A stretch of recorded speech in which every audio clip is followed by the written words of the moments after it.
इस बच्चे को ABCD के अलावा कुछ भी उसको इंग्लिश में नहीं आता है। बहुत बच्चे का प्रॉब्लम होता है कि अंग्रेजी पढ़ने नहीं आ रहा है, लिखने नहीं आ रहा है, सब प्रॉब्लम खत्म हो जाए। जैसे आपके जो दोस्त हैं, आपको कुछ काम कराना है तो आपके दोस्त क्यों क्या बनाते हैं, जरिया बनाते हैं कि इस जरिया हम इस काम इसके लिए करता है, हमसे वो सब तो गर्लफ्रेंड बनाने के लिए सब क्या करता है, अपने दोस्त की क्या करता है, साइकिल आता है कि देखिए वहाँ जाकर के हमें चिट्ठियाँ दे दी जाकर के। चलिए हेलो फ्रेंड्स, आज इस वीडियो में बात करने जा रहे हैं पूरा इंग्लिश का बेसिक कॉन्सेप्ट, इंग्लिश ग्रामर को स्टार्ट कहाँ से करें। जो बच्चे अंग्रेजी नहीं जानते जिस बच्चे को ABCD के अलावा कुछ भी उसको इंग्लिश में नहीं आता है तो वो बच्चे अंग्रेजी कहाँ से स्टार्ट करें। तो वो बच्चे जो है अंग्रेजी यहाँ से स्टार्ट करते हैं। जैसे जैसे हम आपको बताएंगे वैसे वैसे बस आपको को फॉलो करते जाना है और अंग्रेजी को सीखने जाना है। बहुत बच्चे का प्रॉब्लम होता है कि अंग्रेजी पढ़ने नहीं आ रहा है, लिखने नहीं आ रहा है, सब प्रॉब्लम खत्म हो जाएगा। क्यों? क्योंकि इंग्लिश को हम इस तरीक़ा से सिखाने वाले हैं कि आपको पढ़ने के लिए, लिखने के लिए और बोलने के लिए सब आ जाएगा। तो आप लोग जो है इस वीडियो में बने रहें और देखिए इंग्लिश से पूरा, जिसका कहते हैं जमीन स्तर से पूरा यहाँ इंग्लिश से। तो सबसे पहले आप लोग हेडिंग मारिए इंग्लिश। क्या हेडिंग मारिए? इंग्लिश। तो हम लोग क्या जानेंगे कि इंग्लिश क्या है। सबसे पहले क्या जानेंगे कि इंग्लिश क्या है। तो सभी को पता है कि English is a language. English एक क्या है? एक भाषा। इंग्लिश एक लैंग्वेज है। तो क्या लिखेंगे? English is a language. English is a language. English is a language. English क्या है? अंग्रेजी एक भाषा है। अंग्रेजी एक भाषा है। अंग्रेजी एक भाषा है। इसको क्या पढ़ेंगे? लैंग्वेज। इसको क्या पढ़ेंगे? लैंग्वेज। लैंग्वेज पढ़ेंगे। इसका हिंदी होता है भाषा। लैंग्वेज भी भाषा। जिस प्रकार से हिंदी एक लैंग्वेज है उसी प्रकार से इंग्लिश भी एक क्या है? लैंग्वेज है। चलिए जी, अब ये लैंग्वेज का मतलब क्या होता है? लैंग्वेज की जरूरत क्यों पड़ा? ठीक है, तो लैंग्वेज का मतलब क्या होता है? ये लैंग्वेज का काम क्या है? ये जो लैंग्वेज है, ये जो भाषा है, इंग्लिश है चाहे हिंदी हो चाहे कोई भी भाषा है, ये जो लैंग्वेज, इस लैंग्वेज का क्या काम है? तो ये लैंग्वेज जो है, ये language, the language is a medium. इसको क्या पढ़ेंगे? मीडियम।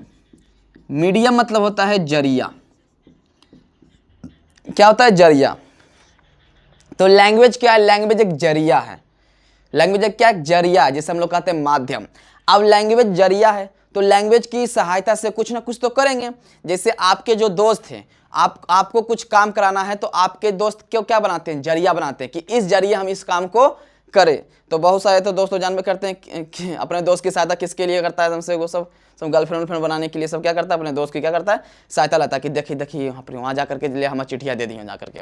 उसी प्रकार ये क्या है? लैंग्वेज है। तो लैंग्वेज क्या? एक मीडियम है, एक जरिया है। क्या है? जरिया है। अब एक लैंग्वेज एक मीडियम है, एक जरिया है, तो इसकी सहायता से तो कुछ ना कुछ करेंगे। तो इसकी सहायता से हम लोग क्या करते हैं? हम लोग लैंग्वेज की सहायता से करते हैं टू एक्सप्रेस आवर फीलिंग्स या फीलिंग्स को, या फिर हम लोग कह सकते हैं इमोशंस। लैंग्वेज के जरिए हम लोग क्या करते हैं? जो हमारे फीलिंग्स, जो हमारी भावनाएं आती हैं, जो भी हमारे अंदर भावनाएं आती है, चाहे अच्छा बुरा कुछ भी, जो हमारी जो भावनाएं आती है, फीलिंग्स होती है, उसको एक्सप्रेस करना है, उसको प्रकट करना है, उसको बोलना है, वो क्या कहा जाता है? लैंग्वेज कहा जाता है। अगर आप हिंदी में बोलते हैं तो वो हिंदी लैंग्वेज कहलाता है, अगर आप इंग्लिश में बोलते हैं तो वो इंग्लिश लैंग्वेज कहलाता है। मतलब आप जिस भी लैंग्वेज में बोलते हैं उस लैंग्वेज में कहलाता है। तो लैंग्वेज का क्या काम है? आपके मथवा में जो कुछ चल रहा है उसको बोल देना लैंग्वेज कहलाता है। अगर आप हिंदी में बोले तो वो हिंदी लैंग्वेज हो गया, अगर आप इंग्लिश में बोले तो क्या हो गया? इंग्लिश लैंग्वेज हो गया। तो कुछ भी जो आपके माइंड में चल रहा है उसमें बोल दीजिए, वो उस लैंग्वेज का हो जाएगा। ठीक है, अब देखिए, अब ये जो लैंग्वेज है, ये जो लैंग्वेज हम लोग जो बोल रहे हैं, जो लैंग्वेज है, ठीक है, ये जो लैंग्वेज है, ये जो भाषा है, अब ये जो हम बोल रहे हैं, चलो मेरा मथवा में कुछ चल रहा है, कुछ लैंग्वेज चल रहा है, कुछ भी चल रहा है, मान के चलो मेरा इंग्लिश लैंग्वेज चल रहा है कि मेरा मन में चल रहा है कि तुम्हारा नाम क्या है। तो ये हिंदी में है, ये मेरा माइंड में चल रहा है, हम लिख देते हैं तुम्हारा नाम क्या है। तुम्हारा नाम क्या है? मेरे माथा में ये चला, मैंने बोल दिया तुम्हारा नाम क्या है, ये हो गया हिंदी लैंग्वेज। अब मुझे मेरा माथा में चला कि व्हाट्स योर नेम, इंग्लिश में चला कि तुम्हारा नाम क्या है, व्हाट्स योर नेम।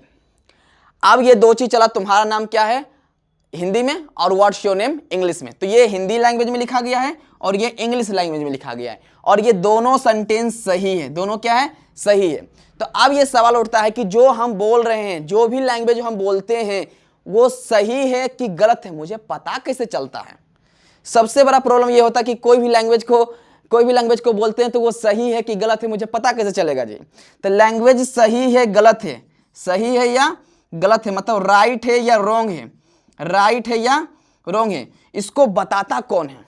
सबसे जरूरी है कि इसको बताता कौन है, लैंग्वेज को बताता कौन है कि तुम सही है तुम गलत हो? तो कोई ना कोई तो बताइए करता होगा तब ने। तो लैंग्वेज को एकदम से बताता है उसको कि तुम सही है कि गलत है, वो ग्रामर बताता है। लैंग्वेज को ठीक कौन करता है? ग्रामर। अगर ये गलत होगा तो इस ग्रामर क्या करेगा? उसको ठीक कर देगा उस लैंग्वेज को। अगर सही है तो कौन बताता है? ग्रामर बताता है। तो ग्रामर बताता है कि ये सही है कि गलत है। तो कोई भी लैंग्वेज सही है या गलत है कौन बताता है? ग्रामर बताता है। इतना बात क्लियर हो गया? तो ये सही लिखा हुआ है। अब कैसे ये बताता है? जैसे कोई भी लैंग्वेज सही लिखा हुआ है गलत लिखा है, ग्रामर बताता है। तो आप लोगों को पता है कि ग्रामर में बहुत सारे रूल होते हैं, बहुत सारे नियम होते हैं, जिसके अकॉर्डिंग क्या करते हैं कि ये बता देते हैं कि ये सही है, ये लैंग्वेज सही लिखा हुआ है, ये लैंग्वेज गलत लिखा हुआ है। तो वही हम लोग जब ग्रामर पढ़ेंगे तो उसमें बहुत सारे नियम जानेंगे। तो उस नियम की मदद से हम कहेंगे कि ये जो सेंटेंस जो बोले हैं, जो लैंग्वेज जो हम बोले हैं, ये जो सेंटेंस हम लिखे हैं वो क्या है? सही है, और ये सेंटेंस जो लिखे हैं ये गलत है। तो हम लोग जब ग्रामर को बढ़िया से पढ़ लेंगे तो ऑटोमेटिक हम लोग जो है कोई भी लैंग्वेज हो उसको हम लोग सही या गलत पहचान लेंगे आसान तरीके से। कोई व्यक्ति देखते होंगे आप कोई भी इंग्लिश लैंग्वेज बोल रहे हैं तो फटाक से आपकी गलती को पकड़ लेगा, अरे यहाँ पर तुम गलती बोला है, इसके साथ V1 लगेगा, इसके साथ V5 लगेगा, तो तुरंत गलती पकड़ लेता है। क्यों? क्योंकि उसको जो होता है ग्रामर के बारे में नॉलेज होता है। लेकिन जिसको ग्रामर के बारे में नॉलेज नहीं होगा वो कुछ भी बोल दीजिए, गलत तो बोल दीजिए लैंग्वेज में, this that this what is your name, कुछ भी बोल दीजिए इंग्लिश लैंग्वेज में, वो पता नहीं कर पाएगा। क्यों? क्योंकि उसके पास ग्रामर का नॉलेज नहीं होता है। तो इतना पता चल गया इंग्लिश क्या है। इंग्लिश एक लैंग्वेज है, और लैंग्वेज का एक जरिया है। इस जरिए की मदद से जो भी हमारे माइंड में चलता है, कुछ भी माइंड में चलता है उसको बोल देते हैं, वो लैंग्वेज कहलाता है। अगर हिंदी में बोलेंगे तो हिंदी लैंग्वेज, और इंग्लिश में बोलेंगे तो इंग्लिश लैंग्वेज। अभी लैंग्वेज को एकदम इसको थोड़ता कौन है? इसको पीट करके सही कौन करता है? तो उसको पीट करके सही करने वाला कौन है? ग्रामर है। ग्रामर इसको कहता है कि लैंग्वेज वाह तो गलत ही, तुम सही है। तो इसको लैंग्वेज को सही या गलत कौन करता है? ग्रामर करता है। लैंग्वेज को बढ़िया से समझने के लिए, बढ़िया से बोलने के लिए हम लोग क्या करते हैं? ग्रामर को सीखते हैं, चीज करना होता है। लैंग्वेज में 3 चीज होता है। लैंग्वेज को हम लोग क्या करते हैं? क्या करते हैं? लैंग्वेज को हम लोग क्या करते हैं? लैंग्वेज को हम लोग स्पीकिंग करते हैं। क्या करते हैं? स्पीकिंग करते हैं, मतलब बोलते हैं। लैंग्वेज को हम लोग क्या करते हैं? लैंग्वेज को हम लोग भैया जी पढ़ते हैं, मतलब रीडिंग करते हैं। क्या करते हैं? पढ़ते हैं, पढ़ना जिसे हम लोग कहते हैं। और तीसरा क्या है कि इसको हम लिखते हैं। लैंग्वेज को क्या करते हैं? लिखते हैं, मतलब लेखन में इसका प्रयोग करते हैं। ठीक है? तो लैंग्वेज में 3 काम होता है, कोई भी लैंग्वेज हो। क्योंकि अभी हम इंग्लिश लैंग्वेज पढ़ रहे हैं तो इंग्लिश लैंग्वेज में क्या करना पड़ेगा? इंग्लिश लैंग्वेज को या फिर हम लोग उसको स्पीकिंग करेंगे, या फिर उसको हम रीडिंग करेंगे, पढ़ेंगे, और या फिर उसको हम क्या करेंगे? राइटिंग करेंगे, मतलब लिखेंगे। अब हम लोग स्पीकिंग करेंगे, रीडिंग करेंगे, राइटिंग करेंगे, मतलब बोलेंगे, लिखेंगे और पढ़ेंगे। तो भाई बोलेंगे, लिखेंगे, पढ़ेंगे, तो इसको सही कौन करेगा? इसको सही कौन करेगा? इसको ग्रामर सही करेगा कि हम सही बोल रहे हैं कि या सही पढ़ रहे हैं या गलत पढ़ रहे हैं कि नहीं पढ़ रहे हैं, सही बोल रहे हैं कि नहीं बोल रहे हैं, सही पढ़ रहे हैं कि नहीं पढ़ रहे हैं, सही लिख रहे हैं कि नहीं लिख रहे हैं। कौन बताएगा? ग्रामर बताएगा। कौन बताएगा? ग्रामर बताएगा। ग्रामर होता क्या है? ये ग्रामर, इंग्लिश ग्रामर,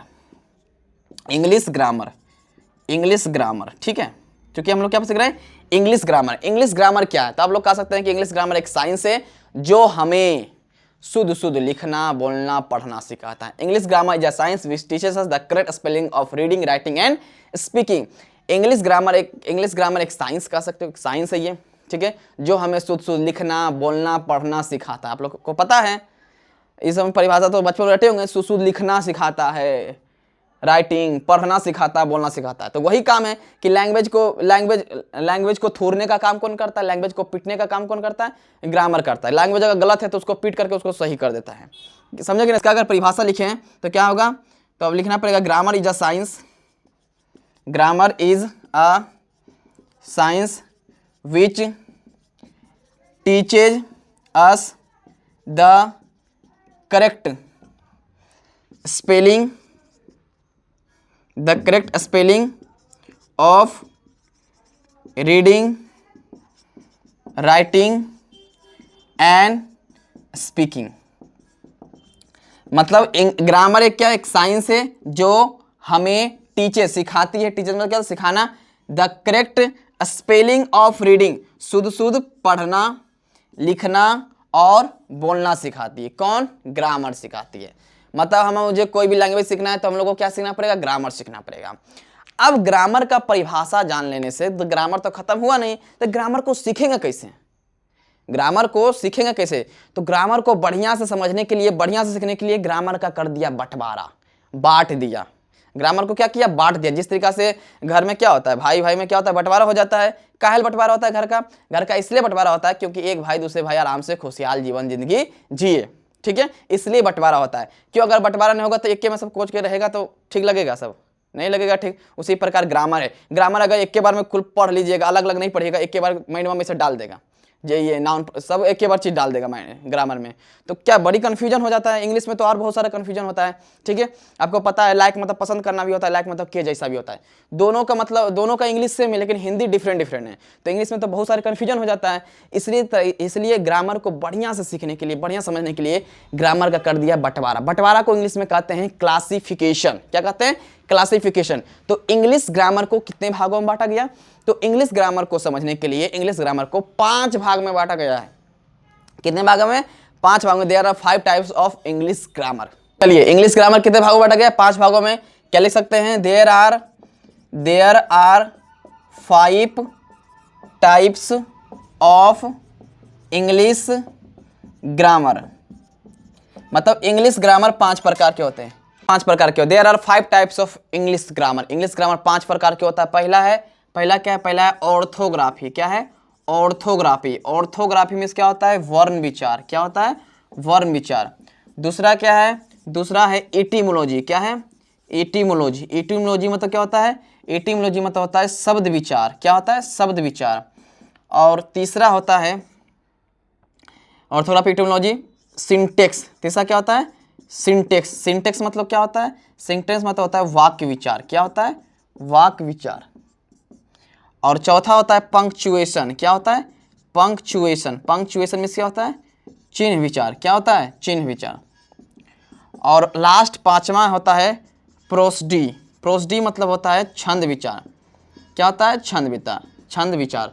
तो इंग्लिश ग्रामर जो होता है वो 5 टाइप्स का होता है। इंग्लिश ग्रामर कितने प्रकार के होते हैं? 5 प्रकार के होते हैं। अगर ये 5 प्रकार को पढ़ लेते हैं तो हम लोग इंग्लिश ग्रामर को बढ़िया से सीख लेंगे, बढ़िया से सेंटेंस को समझ लेंगे, मुझे पढ़ना लिखना बोलना सब कुछ आ जाए। कब टूटेगा नहीं मेरा। जहां से स्टार्ट किए हैं अंत तक खत्म होगा, एकदम सीधे, एकदम लिंकअप के साथ। जिसे कहते हैं क्रमबद्ध, जैसे 1 के बाद 2 आता है, 2 के बाद 3, 3 के बाद 4, ठीक है।